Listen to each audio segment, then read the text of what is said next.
but I'm just here to tell you that this is an amazing product. The Gibson Les Paul, one of the most coveted, loved guitars on the market. Some people don't like them, and that's okay, but you know what? A lot of kids, myself included at one point, dreamed of owning one of these single cuts. This is my very first single cut guitar, a 1978 Gibson Les Paul. And yes, it hit the pavement with strap locks on, but I have the best solution for you. Stick around, we're gonna go over that right now.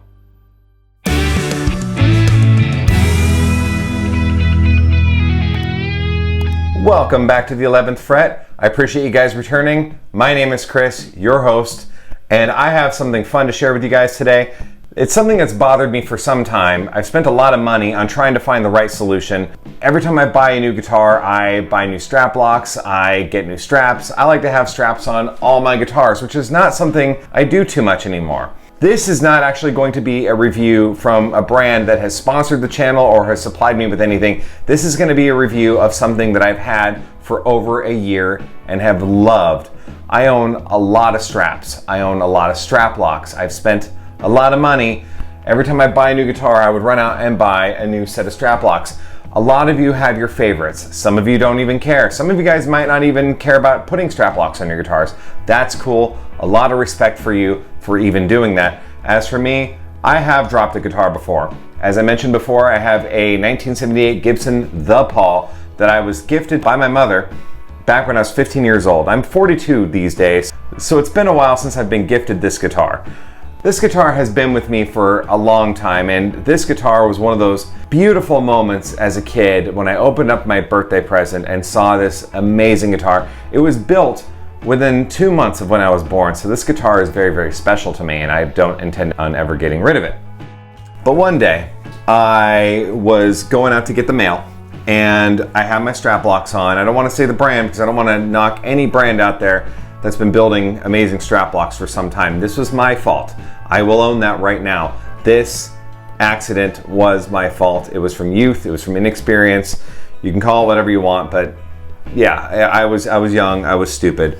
And luckily the guitar hit right here on the bottom, and I still have a scar from this day. It's been decades since that happened, but it did happen.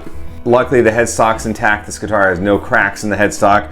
It's gonna need its work, but that'll be for another time. Needless to say, the Gibson Les Paul, and most single cuts for that matter, have this really beautiful design and this stupid flaw that a lot of us have to deal with single cuts. And if you're fans of people like Slash and what have you, and other metal players and hard rock players, you might like to keep your guitar angled at a certain degree, hanging it low. And if you do that with the Les Paul or any single cut, you're gonna have such a pull against that strap button that it's probably going to fall. It just happens. And we've all tried to find that right way of getting around it.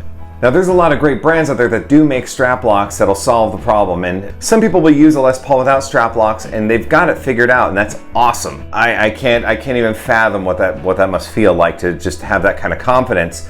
But as for me, I have dropped this and I've learned my lesson. But what we're talking about today is an amazing strap company that I found on Amazon over a year ago called LockIt. They still have them today. They are sold for around $22. And what's great about these straps is they have a nice spring-loaded leather on leather strap lock system. So what we are seeing on this is you just pull this little thumb trigger down or this finger trigger, it slides, it snaps shut when need be, and it's leather. Again, it's leather. Across me buying various guitars over the years, I have bought straps for almost everything I've owned, and I've invested heavily in a lot of different brands of strap locks, be it Dunlop, be it Schaller, anything you can imagine. D'Addario makes great strap locks as well, built-in strap locks, and these are pretty great. This is the older generation of the Schaller strap locks, and I have tons of these straps lying around that all have these strap locks built in. Now granted, I can use the same strap and go from guitar to guitar to guitar to guitar, but I'm still buying a new set of strap locks, or at least strap buttons, for every single guitar I own. And there's also one big thing that metal on metal strap locks introduced when you were playing, and that is metal on metal. It's the sound of metal on metal. I mean, you get a clacking noise. It just happens. These things are rattly. They'll do the job. Oh, look at that. This one actually just came undone too. Whoa, I'm glad I didn't hang this one. It's been a while since I've actually used this strap, but it came loose. Now I could also use things like Loctite on there and hold the strap button in place if I need to, and I probably should, realistically, should I intend to keep using these straps. There's also other great strap companies out there. I mean, you gotta love these soft leather straps from brands like Levy's or Levy's. I mean, I love these straps. I own tons of them, especially for my acoustic guitars. Let me prove a point. I just showed you the rattle and the failure of another strap. And, well, let's just use this, the paw. It's fallen. I'm confident. I'm comfortable. Here we go.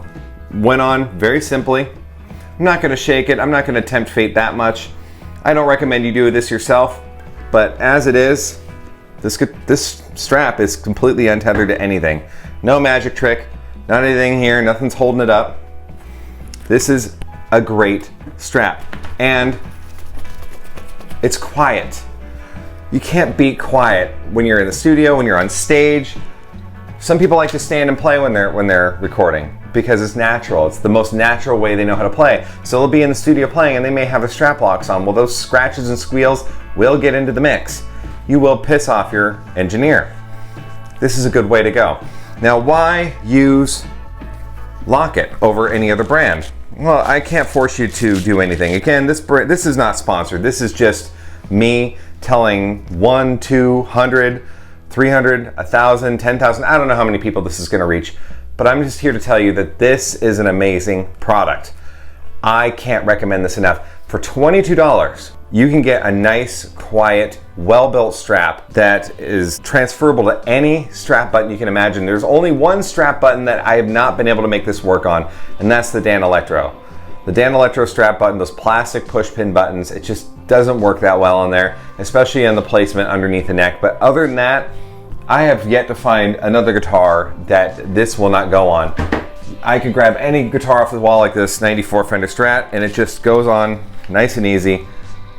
No big deal. Hangs. I can grab this giant monstrous heavy slick. Same thing, goes on easily. You guys might have seen this guitar featured in another channel at one point or another, this exact guitar. Now, at $22, some of you guys might think, you know, I can get a strap way cheaper than that, and I can get strap locks cheaper than that. Great. If you can find a cheaper strap and it works great for you, I can't prevent you from buying it.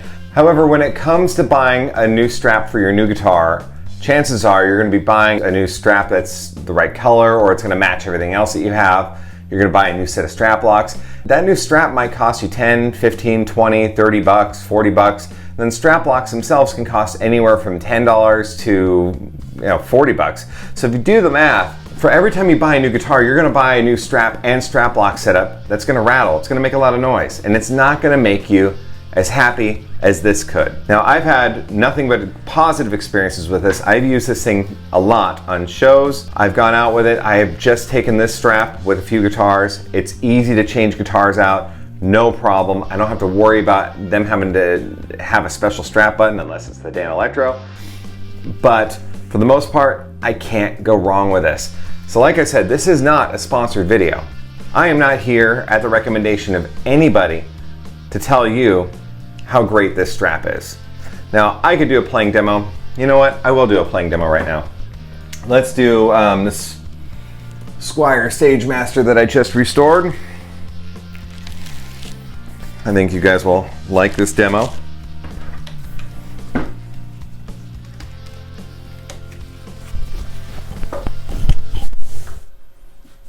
Okay, we're done.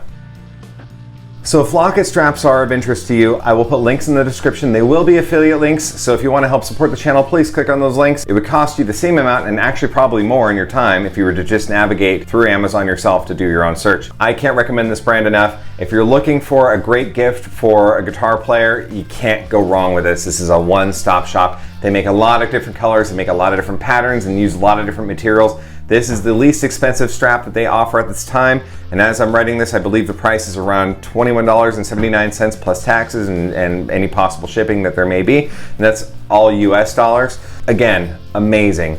Even this nylon strap, it's comfortable, it feels good, it's quiet, it works. and it's probably one of my favorite things that I have amidst all this stuff, which is why I'm doing this review so early on in this channel's life. So thanks for sticking around, everybody. I appreciate you guys clicking on that notification bell to come back. And if you do like videos like this and you just happen to stumble upon this channel, make sure to like, comment, and subscribe. It does help this channel out a lot, helps me bring new content to you. If you don't like it, I can't force you to click that button, but it really does help. It puts positivity out into the world, doesn't it? Thanks for sticking around. I appreciate you guys. This is the 11th Fret. My name is Chris. See you guys later.